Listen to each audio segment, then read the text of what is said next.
Conscious Leadership Podcast, the human side of leadership, where consciousness meets practical business leadership. The podcast dives into real challenges managers face, from team motivation to navigating change. Discover actionable insight, proven strategies, and inspiring stories to help you lead with clarity, authenticity, and impact. Whether you are an SME owner, a team leader, or simply passionate about conscious leadership, this podcast will equip you with the tools to build stronger teams, foster trust, and achieve sustainable success. Tune in, lead consciously, and make a difference. Welcome back to the Deep Dive.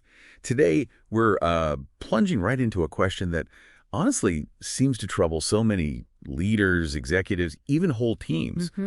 It's this. Despite all the frameworks, the best-selling books, the expensive trainings, why does it so often feel like something vital is just missing? Yeah. If you've ever felt that sort of disillusionment or just exhaustion from constantly fixing, pushing, or maybe you've seen that flat culture in your team, well, this deep dive is definitely for you. It really is a common feeling, isn't it? And the sources we've looked at, they suggest something pretty radical. Right. Yeah, that maybe the issue isn't, a lack of effort from leaders. Maybe it's a fundamental flaw in the leadership system itself, the one we all operate in. Okay. So today we're really exploring a kind of radical rethinking of leadership, shifting the focus, away from just external fixes and more towards deep internal alignment. We'll be digging into how understanding our own intrinsic energies, maybe through things like human design, quantum principles, how that can unlock potential for individuals, teams, whole organizations. Exactly. So our mission today is pretty clear.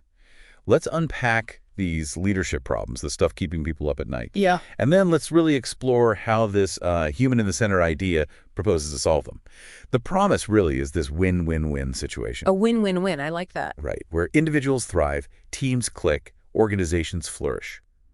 All because leaders are leading from their inner core, not just some old template. Makes sense. Okay, so let's really get into this current leadership puzzle. It's a feeling that comes up again and again in the material. Visionary leaders, people trying hard, feeling disillusioned with cookie-cutter programs and empty frameworks. Yeah, that phrase stood out. Think about it. Maybe you've been there. You've optimized strategy, scaled operations, maybe done all the latest management stuff. On paper, everything looks right. Check, check, check. Exactly. But the culture feels flat. The team seems misaligned somehow. And you're carrying this huge emotional weight, maybe even burning out. So why? Why this disconnect when you're doing everything you're told should work? Well, what's really fascinating, I think, is this core idea we found. You're not broken. Your system is. That hits hard. It does. It's a total reframe. Yeah. The sources argue most leadership programs, the traditional ones, they just treat symptoms. Right. They teach resilience, sure, but it's often resilience just to survive a dysfunctional system. Right, just coping. Exactly, not evolving beyond it. The argument is that the old model was built for something else entirely: control, conformity, and efficiency. Think industrial age, maybe. Yeah, okay. It wasn't built for wholeness, alignment, or truth. So it makes you ask, right? If the system itself is the problem, how can we expect different results by just doing more of the same old things? It's like rearranging deck chairs on the Titanic, kind of. Pretty much. You're just mopping the floor instead of fixing the leak. That's a great way to put it. And the sources really paint a picture of who's feeling this tension most acutely. Maybe you, listening, recognize yourself here. There's the seasoned executive, just tired of wearing the mask, playing a role that doesn't feel authentic. Exhausting. Totally. Or the founder, the CEO, always having to be the strong one, carry everything, burning out. The weight of it all.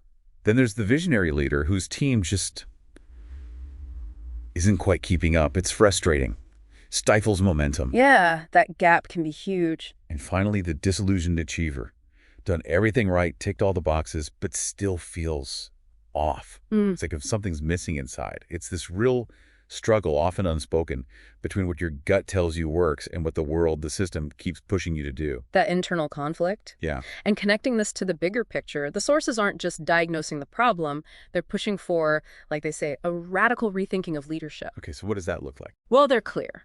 Real transformation isn't about trying harder. That's the old way. It's about aligning deeper. Aligning deeper. Okay. It's not about more top-down strategies or quick fixes.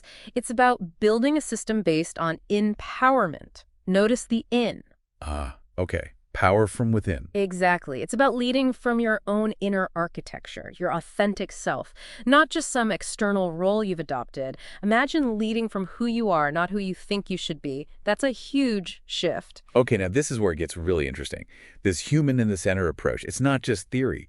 It uses actual tools. It leverages your unique human design blueprint. Right. And it integrates quantum principles with real-world execution. Okay. Okay, let's pause there.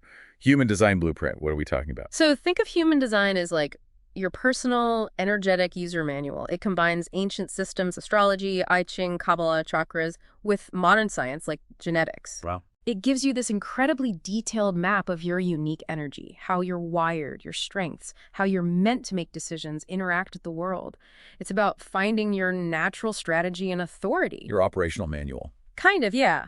And the quantum principles part isn't about complex physics, really. It's about the implications. Such as? Well, ideas like interconnectedness, everything's linked, or potentiality, possibilities exist until we observe or interact. In leadership, this means our internal state, our energy, actually influences the reality of our teams. So changing yourself changes the team's potential. In a way, yes. By understanding your blueprint and shifting your internal energy, you change the field around you, moving from a simple cause and effect view to seeing the dynamic, interconnected system. And it also fuses business process excellence with emotional intelligence. Exactly. Bridging that gap between logic and feeling, strategy and humanity. The whole point is to move beyond just managing things towards a real transformation that starts inside each person. The goal is ambitious. Break the model. Get rid of those outdated templates causing burnout. So replace burnout with clarity. Yeah, and replace that feeling of needing control with real coherence. Replace silence and pretense with honest connection. Okay, this sounds good in theory, but what does it actually mean in practice? For leaders, for teams? The sources had some examples, right? You did, yeah. Really compelling ones. Take Alex Tu, a master strategist. He talks about getting a full analysis of his design. What did he find? He said it helped him see his complete design and understanding his strengths, traits, his life-work theme. He said everything just clicked and made sense. That aha moment. Totally. He realized why I lived the way I did and experienced the things I did. His key words were emotions, experience, new, and change.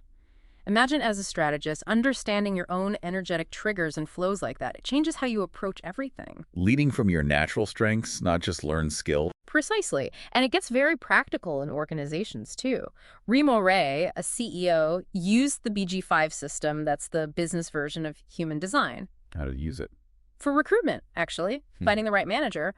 And for a full team analysis, he said the accuracy of this tool amazed me. So it wasn't just vague personality stuff. No, much deeper. It helped them pinpoint potential and challenges in our team, like who's naturally an initiator, who's better at refining. Does the team collectively have the energy for long projects? Okay, that's useful data. Very. Yeah. He said they now have a guide to properly use and understand each individual, and they made actual internal adjustments based on it. People working more in line with their natural energy. It really highlights that focus on the human being as central to corporate development. It's not just about the CEO either, right? There was the marketing manager example. Oh yeah, Marinka Essel, that was interesting. For her, it was a quote, "You are the master copy, others are the paste."